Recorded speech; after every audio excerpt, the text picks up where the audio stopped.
The real cost of bad financial advice. Have you ever wondered how one wrong piece of financial advice could cost someone their entire life savings? Imagine working hard for decades only to see it all disappear because you trusted the wrong person or followed bad guidance. What if that could happen to you? Giving and getting good financial help is essential for building wealth and staying stable. It gives people the tools they need to save for retirement, handle debt, and make smart investments. But not all pieces of advice are the same. When advice is wrong, slanted, or based on little or no information, the results can be terrible. Bad financial advice can ruin hopes and ruin futures in many ways, from ruining your finances to making you feel bad. There are many types of bad financial advice. There are a lot of different kinds of bad money tips. It can be very obvious, like telling someone to invest in a scam. Sometimes, it's more subtle, like when someone tells you to be too cautious with your investments, which means you miss out on chances. The cash effects are usually very bad, though, no matter how the advice was given. Losses of money. The worst thing that can happen is that bad advice can wipe out all of your savings or assets. Imagine putting money away for decades only to lose it all in one bad choice. Emotional cost. Money has a lot to do with mental and emotional health. Bad advice can cause a lot of money to be lost, which can make people anxious, depressed, or powerless. Goals that were delayed. When people get bad advice, they can put off important life events for years, or even decades. For example, they might put off retiring or buying a house. Real-life examples of bad money decisions. The Bernie Madoff Ponzi scheme. Perhaps the most well-known example of bad financial advice is the story of Bernie Madoff. His Ponzi scheme, which was one of the biggest in history, scammed people out of about $65 billion. This case is especially sad because many of the victims were led to Madoff by trusted financial advisors who didn't do their research. People who were retired, charities, and even experienced businessmen all lost everything. The Elie Wiesel Foundation for Humanity lost $15 million and was one of the most well-known victims. Transfers of pension funds that are not controlled. Many people in the UK were tricked into putting their pensions into high-risk, unregulated investments that promised higher yields. A couple in their late 50s put all of their retirement funds into a property development in a different country. The project failed, and they had nothing to show for their old age. The disaster of Robinhood day trading. Online trading sites like Robinhood have made financial advice more open to everyone, but this isn't always a good thing. Alex Kearns, a young man in his 20s, sadly killed himself because he thought he owed $730,000 because he didn't understand how options trading worked.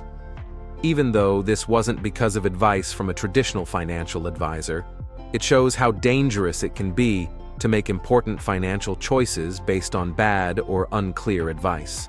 Problems with cryptocurrencies. It's true that cryptocurrencies like Bitcoin and Ethereum have made people very rich, but they've also caused people to lose a lot of money. Many new investors have put their money into questionable crypto projects after being told to do so by social media influencers or people who aren't prepared to do so. Back in 2021, there was a pump and dump scheme involving a cryptocurrency called Squid Game coin. Investors lost all their money when the creators disappeared with millions of dollars. The mind behind following bad advice. Why do people believe bad money advice? The truth is often found in how people think and feel. Trust in the leaders.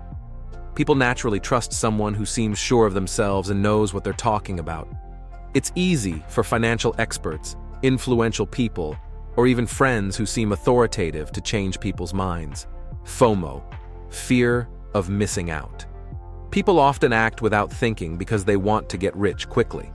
Promises of big returns can make people make bad choices, especially in markets that are growing quickly, like Bitcoin. Overconfidence. People sometimes think they are better at judging financial advice than they really are, which makes them follow risky plans without doing enough study. The cost is more than money. Bad financial advice does more than just cost you money. It includes the mind, the heart, and the community. Stress on the mind and emotions. Losing money can cause a lot of stress, worry, and even sadness. Studies have shown that unstable finances are a major reason why people have mental health problems and relationships end. Loss of confidence. If a financial professional lies to you, you might not trust yourself to handle your own money as well in the future, which could leave you open to mistakes or scams. One of the main reasons people fight in relationships is often money issues. When you follow bad advice, it can cause fights and distrust between family members or partners. How to stay away from bad financial advice. Knowing about money is your best protection. You can make smart choices with the help of free tools, online courses, and books. Get a second opinion. Before making big decisions about your money, get advice from several trusted experts or people. Do a lot of research. Don't put money into something you don't understand. Before committing, do a lot of research on the product, plan, or advisor. Use platforms you can trust. The role of rules and protecting customers. The Financial Conduct Authority, FCA, and the U.S. Securities and Exchange Commission, SEC, are two important government agencies that keep an eye on financial advisors and protect customers. But there is only so much that these groups can do. People need to be cautious about protecting their money. How regulators make things better? Oversight and licensing. A base level of professionalism is ensured by the fact that advisors often have to register with regulatory bodies. Education for investors. A lot of government agencies give away free tools to help people spot scams and learn about financial goods. Here's how you can use these resources. Use regulatory websites to look at an advisor's qualifications. Tell the police about any scams or strange actions you think might be illegal. Before you follow financial advice, think about these things. Check the source. Does the person giving advice have the right skills? Know what the product is. Are you sure you know what you're putting in? Think about the risks. What's the worst thing that could happen? Make sure there are no conflicts of interest. How does the expert get paid? Remember not to make rushed choices. Enjoying the content and want to stay financially empowered? Hit that subscribe button and turn on the notification bell so you never miss tips, stories, and strategies to secure your financial future.